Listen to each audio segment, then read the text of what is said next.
The Essenes embodied Jesus Christ. The story of Jesus most likely began around 100 years before the story begins, with his birth at the beginning of the Common Era. The first written version of the story is the Gospel of Mark that dates from 70 Common Era, about 40 years after the story says Jesus died. This is also the time of the Jewish revolt against Rome and the defeat and expulsion of the Jewish people from the Promised Land. The knowledge of the Hebrew Bible in a time of illiteracy indicates that the Gospel of Mark was written by rabbis, or very learned men in Judaism.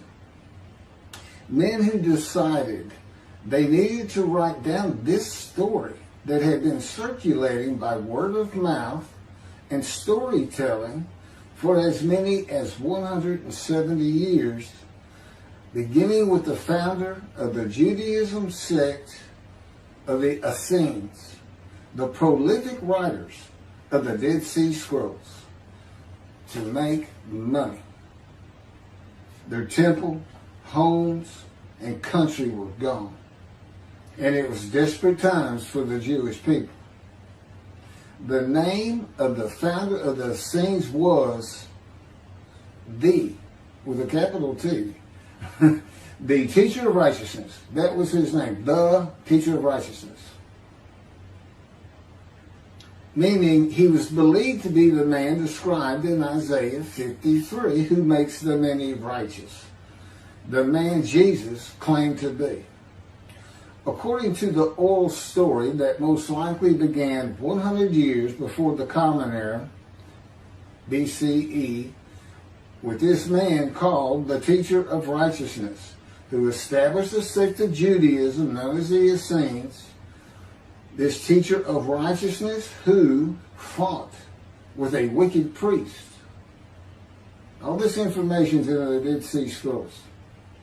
Fought with a wicked priest. Did not like the way the temple was being run.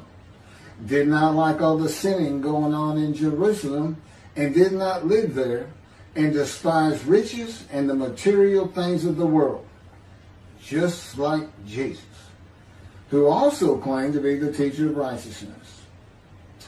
The oral storytellers, who were diverse and from different backgrounds, ethnicity, and ability, captured the imagination of the crowds with their oral skills and would earn their livelihood from donation of money and goods in the age of antiquity.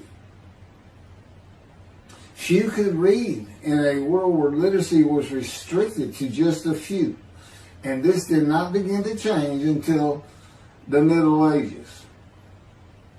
While the earliest forms of written communication date back to about 3,500 to 3,000 BCE, literacy remained for centuries a very restricted ability closely associated with the exercise of power.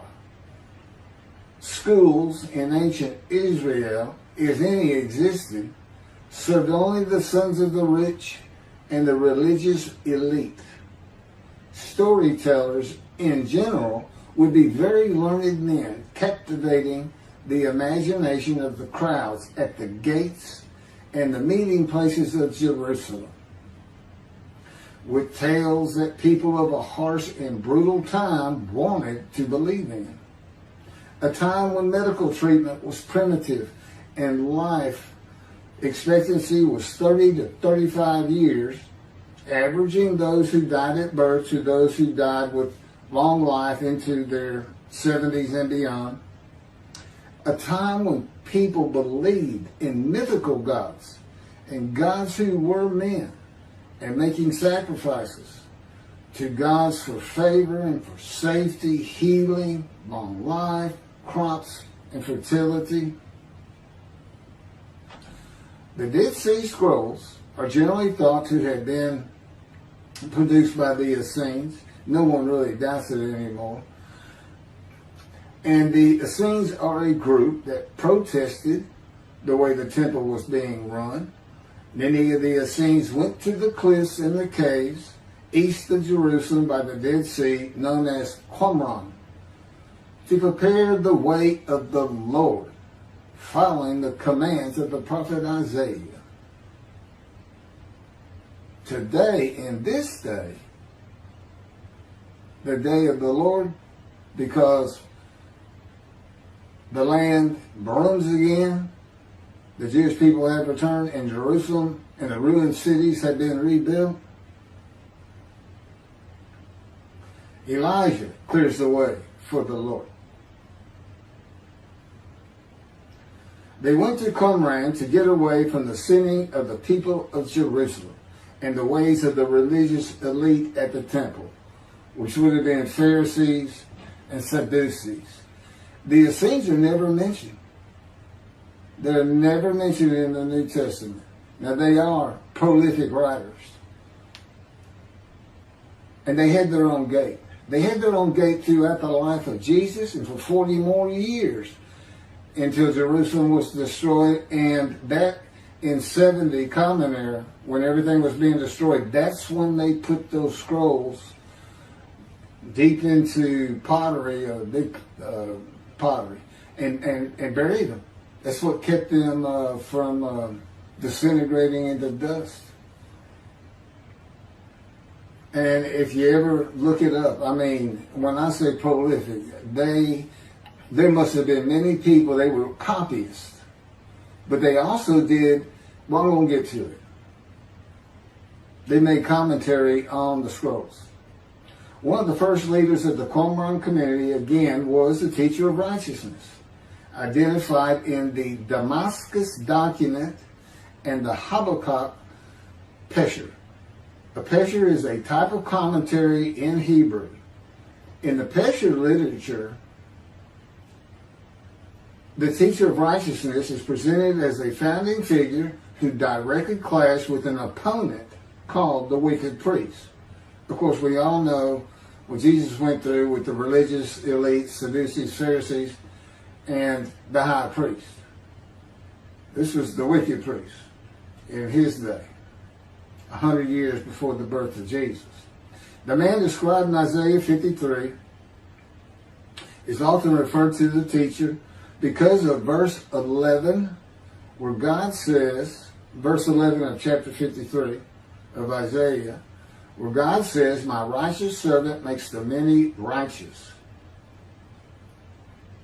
The teacher of righteousness and his followers left a library of information on his teachings, himself, and Scripture, and would seem to be the first of many men to claim or to be claimed by others that the man described in Isaiah 53. Jesus is not even the last. No, he's not. But, I mean, he's not even the last. The Hebrew noun pesher is found in the Hebrew of the Qumran scrolls in the sense of meaning, explanation, interpretation. It is similar to a midrash in the Talmud. Various biblical texts were deemed prophetic and were subjected to pesher interpretation, even when appearing in non-prophetic literary context. The copy of the pesher of Isaiah dates to the beginning of the 1st century Common Era. The pesher of Habakkuk attributes this technique to the founder of the community, the teacher of righteousness. In other words, this pesher is written during Jesus' life.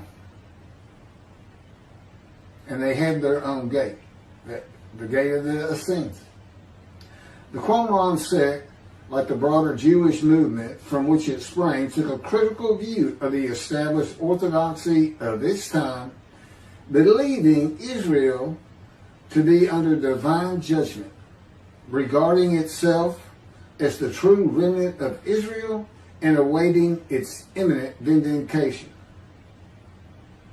at the, quote, end of days. At the end of days, evil would cease, the wicked would be destroyed, and the righteous would live under a divine blessing. This is not unlike the teachings in Judaism today of a redemption, restoration, and exaltation of the Jewish people by the world of Gentiles, the nations, with peace throughout the world. When the anointed one comes, the anointed one means Moshiach. The New Testament will say Messiah, but it just means anointed to do a task for God. And that would be from chapter 11, verses 1 and 2 of Isaiah. And the man is described in Isaiah 53 according to the sages and rabbis of the Talmud. He was known as the leper scholar. And that's because it's a man suffering familiar with disease, sickness that will bring you to grief and be exposed to death. Today we would say cancer. And he makes the many righteous by his knowledge. That's in Isaiah 53. By his knowledge. Not by his death. Not by his crucifixion. Nobody dies. Exposure to death is not death. Jesus died. He was never exposed to death. He didn't get near it, but it did not happen.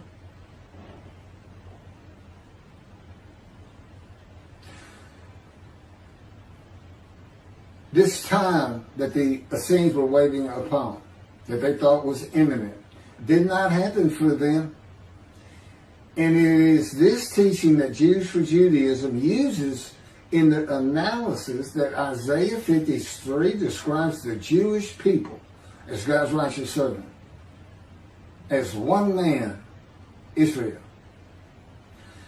The persecution of the Essenes and their leader, the teacher of righteousness, probably elicited the Six Apocalyptic Visions.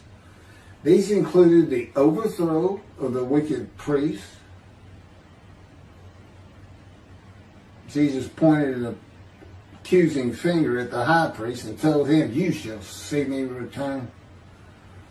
Oh, it sounds threatening to me. The wicked priests of Jerusalem and of the evil people, and in the dawn of the Messianic age, the recognition of their community as the true Israel.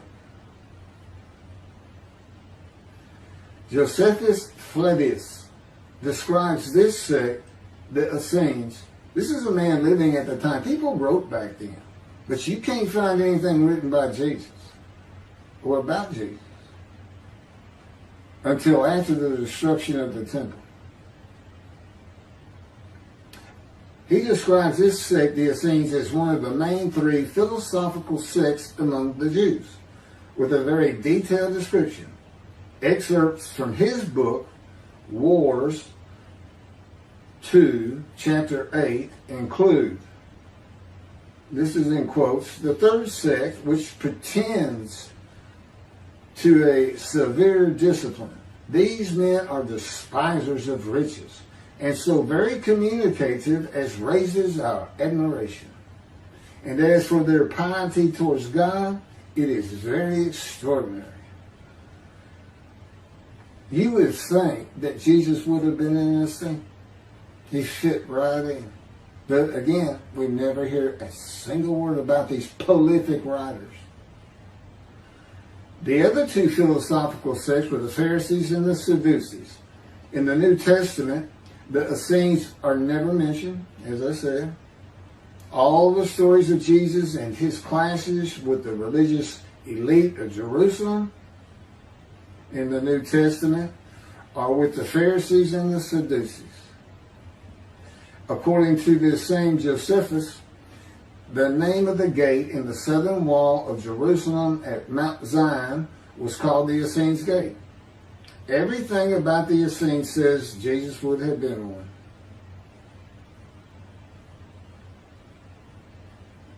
Peter and Paul, disciples later called apostles of Jesus, all said Jesus was the fulfillment of Isaiah 53 and the teacher of righteousness. All of Christianity does today. The Essenes, again, were writers and copyists and had their own gate in the southern wall of Jerusalem. Their founding leader claimed to be the righteous servant, so did Jesus. It is impossible to believe that the Essenes had not heard of Jesus. It is impossible to believe they would not have gone to Jesus to question him and verify the stories around him and his claim of being God's righteous servant and right about him. Because they believed that their founder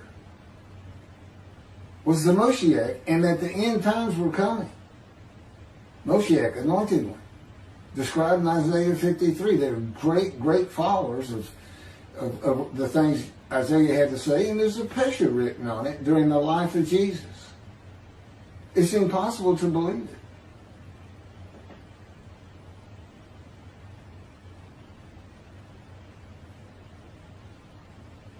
We're talking about a man that healed the sick, removed blindness, had the cripples walk, fed 5,000 people with 5 loaves of bread and 2 fish, walked on water, turned water to wine, raised the dead, was crucified, and 3 days later came back to life?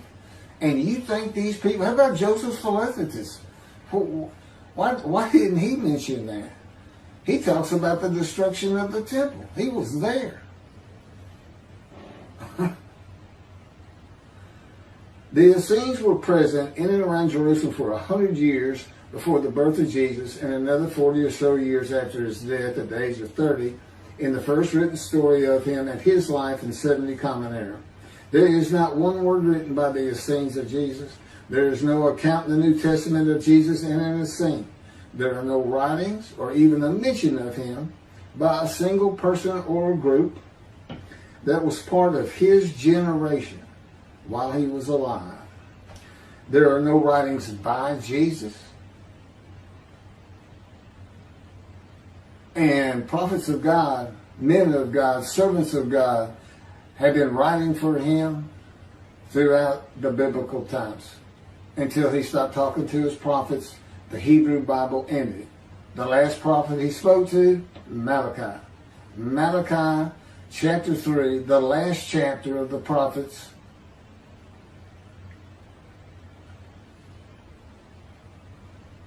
writes for God the prophetic announcement that he will return. He's going to come back. Now, I've already talked about the 5 prophecies of Jesus of when he will return, and every single one of them was false. He didn't return to his generation, sons of those who pierced him with the spear on the cross. He says in the Revelation on the first page, verse 7, those who pierced me with the spear shall see me return. I'm coming back quickly.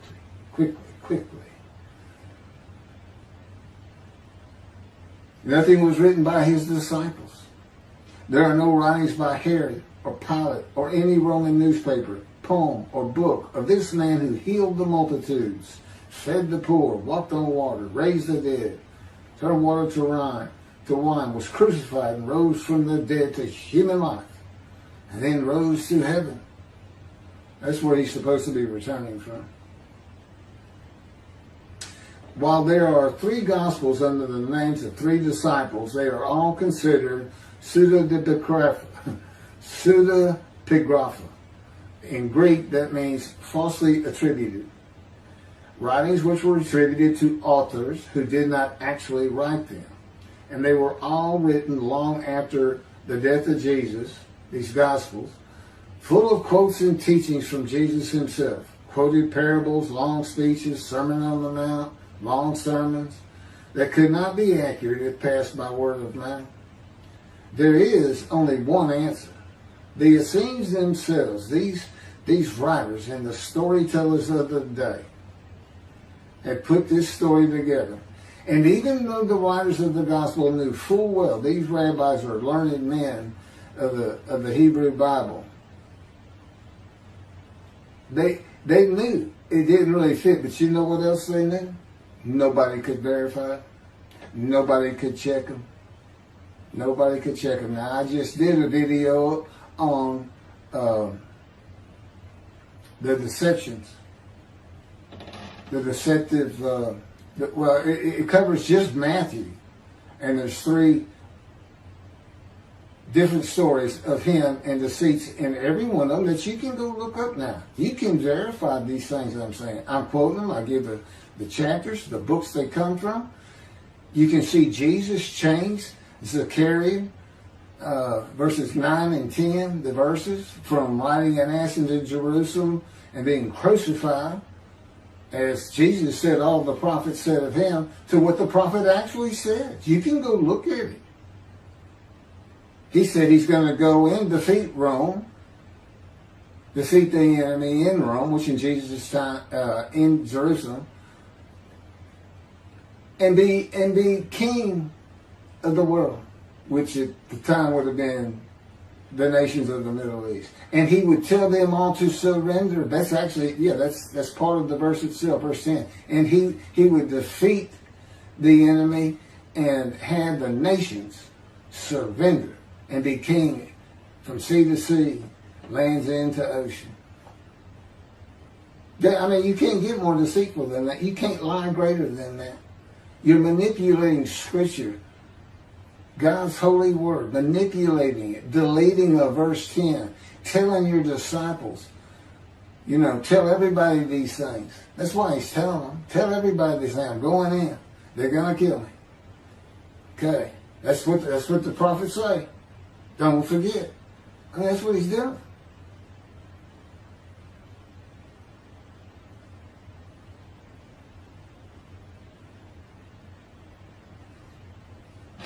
Jesus is a myth. Go look at it. Go look at what a myth is. Believe me, it covers the New Testament. It covers Jesus Christ.